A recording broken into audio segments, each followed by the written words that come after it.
This recipe has been on my bucket list of recipes to try for quite some time, ever since our neighbor brought it over one night and I was hooked. Hi, it's Hani here. Welcome to my YouTube channel. In this episode, we're going to make delicious classic Spanish leche frita, fried milk. I've tested this recipe extensively over the course of last 2 months and I can't wait to share it with you. Let's start with the lemon peel and orange peel. I'm using organic lemons. Make sure that you wash the lemons before making the effort to peel the lemon, and also don't add the white part of the lemon. It's gonna make the milk bitter. I also like to chop the peel to expose more surface, so there's more oil coming out, more lemon and orange oil coming out, and it's going to make a huge difference. Into the milk, we're adding lemon sticks and chopped lemon and orange peel. And I'm going to bring this to boil, stirring constantly, and then reduce it to simmer and let it simmer for about 5 to 10 minutes. After this time, to extend the infusion time, we're gonna cover it and we can let it sit for 15 to 30 minutes. And then we're gonna prepare our second mixture. That's going to be our thickening mixture. Make sure that you strain everything for a fine mesh sieve.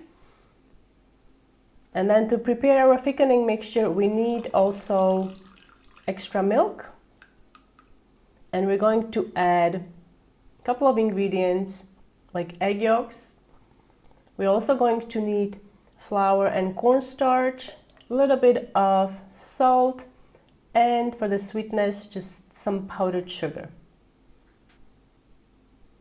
Make sure that you whisk everything together until smooth.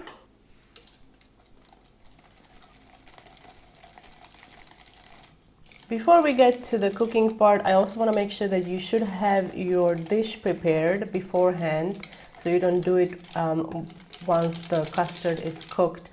I recommend using a baking dish. You can use a glass dish or a metal dish, about 8 by 8 inches, 20 by 20 centimeters. I'm just using butter. You can skip the butter and line the baking dish with parchment or cling wrap. And now we're gonna cook this on medium heat until the mixture thickens with a little bit of butter.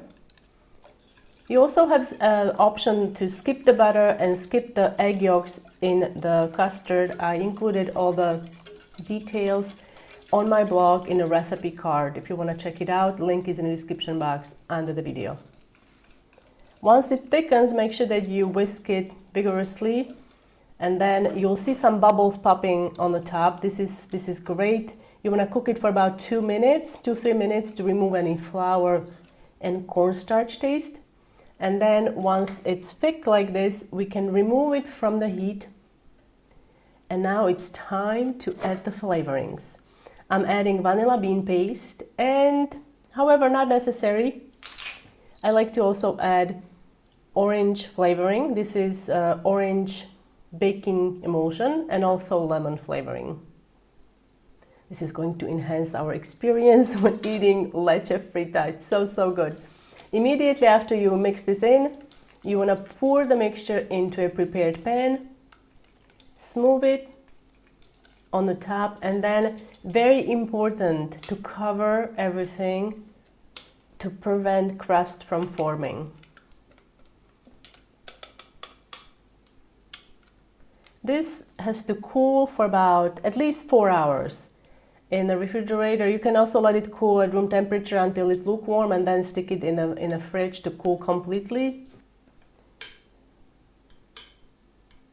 This is important that it's cool so you can cut the squares and they're not gonna fall apart. If it's too runny, you won't be able to fry the custard cakes.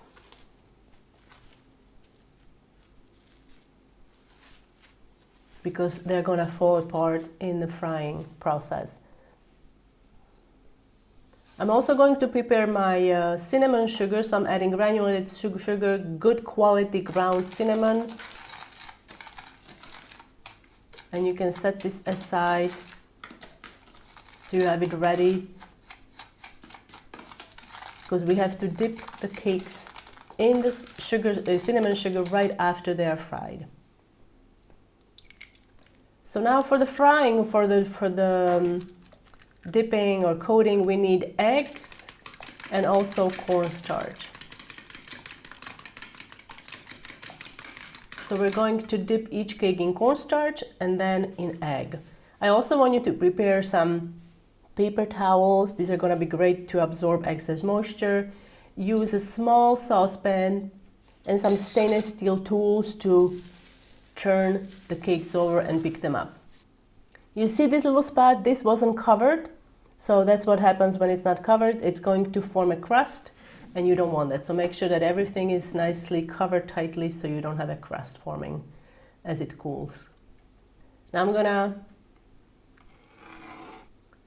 slice these into small rectangles. You can also do squares. It's best when these custard cakes are at least 3/4 of an inch thick. So that's why I recommend using 8 by 8 inch pan or 20 by 20 centimeters pan, somewhere around there. Obviously this is a rectangle pan, we can all see that. And we can also taste it at this time. So I use this little piece to taste it, yum yum. And now we're going to coat it in cornstarch first and then dip it in egg wash. You can do all of them at the same time. Have a spare baking sheet lined with parchment ready so you can use it as a resting area for the cakes. Now keep in mind that once you dip it in egg wash and you put it onto the baking sheet, there is going to be some egg wash that is going to drip and there will be a pool of egg wash on the baking sheet. This is okay. Now we're gonna heat the oil. It's very important that the oil is hot. How do we test that the oil is hot? Use a back of the wooden spoon and stick it in there, and if you see bubbles coming up, the sides of the wooden handle, it's ready to go. It's important that the oil is consistently hot as you are frying these. And then carefully place the cakes into the pan. I was able to fit 3 cakes in my little saucepan without overcrowding, and I think this is an ideal amount for when I was doing it alone. I feel like I had enough time to coat and everything was fine. I wasn't rushing. So make sure that you cook these about 2 minutes on each side and then carefully flip them over and cook for additional 2 minutes. Now at this point I have another station ready. This is the station with the paper towels. So I'm gonna put these on paper towels to absorb excess oil. And I also like to put a paper towel on the top. So while this is absorbing the oil, I'm adding another batch into the hot oil so it's not just heating up without anything in it. And then we can dip the fried ones in the sugar. Now because I have the paper towel on the top, it also acts like a barrier, so it's not gonna cool really quickly and it's gonna be still hot, don't worry. And now into the cinnamon sugar. This is a must. You have to do it while these are hot because otherwise the sugar is not and cinnamon is not gonna stick to these. So generously coat these and then put them on another tray or baking sheet lined with paper towel to let them cool completely. Or if you are serving these right away, you can serve them warm or at room temperature. I also had these chilled and then you can reheat them in the microwave. They're excellent with anything. You don't have to use anything else. I love them as they are. And here, this is my station, so you can see I have everything within reach, and it was really easy to work like that. If you'd like to get the full recipe, you can find it on my blog, hanielas.com. Thank you so much for watching, and also if you are not a subscriber, don't hesitate to subscribe to my YouTube channel, Hanielas, and hit the notification bell so you get notified about my new uploads, and I will see you next time. Bye!